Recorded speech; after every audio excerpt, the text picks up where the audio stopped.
ऊंचाहार में तो खेला हो गया, मनोज पांडे की जीत का रेला हो गया। जी हां, ऊंचाहार की सीट सबसे हॉट सीट थी। यहां बीजेपी के सूरमाओं ने प्रचार किया था। बीजेपी ने अमरपाल को भेजा था कि जाओ मनोज पांडे को हरा के आओ, लेकिन मनोज पांडे ने फिर से जीत हासिल कर हैट्रिक लगा दी, हैट्रिक। बीजेपी की तरफ से अमरपाल मौर्य आए थे किला हिलाने। ऊंचाहार में बड़े बड़े सूरमा और महारथी आए महाभारत करने के लिए, लेकिन आपको भी मालूम है एक महाभारत इतिहास में दर्ज है, जब कौरवों की सेना के आगे पांडवों की सेना विजयी हुई थी और कौरवों की सेना पराजित हुई थी। यहां भी कुछ ऐसा ही हुआ। एक तरफ बड़े बड़े महारथी थे और एक तरफ अकेले मनोज पांडे।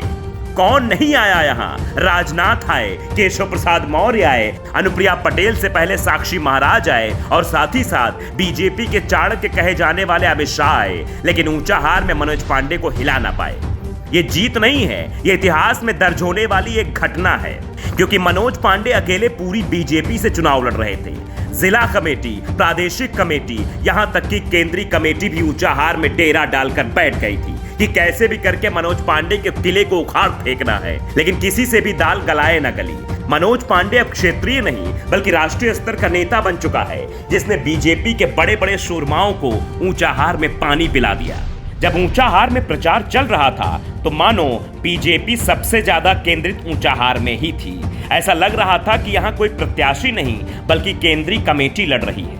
साथ ही साथ ऐसा भी लग रहा था कि ये सबसे हॉट सीट है, मनोज पांडे को कैसे भी यहाँ से उखाड़ फेंकना है, क्योंकि ये वही मनोज पांडे थे जिन्होंने बीजेपी की लहर में भी जीत दर्ज की थी और स्वामी प्रसाद मौर्य के बेटे जो पहले बीजेपी में हुआ करते थे, इनको पटखनी दी थी। अब ये तीसरी बार जीत है, यानी कि हैट्रिक है। अब इसके बाद मनोज पांडे हारेंगे या जीतेंगे ये वक्त बताएगा, लेकिन मनोज पांडे ने यहाँ से जीत दर्ज करके प्रदेश में अपना स्तर बढ़ा लिया है, बड़ा कद हो गया है। अभी तक प्रबुद्ध महासभा के अध्यक्ष थे, अब ना जाने क्या क्या हो जाएंगे।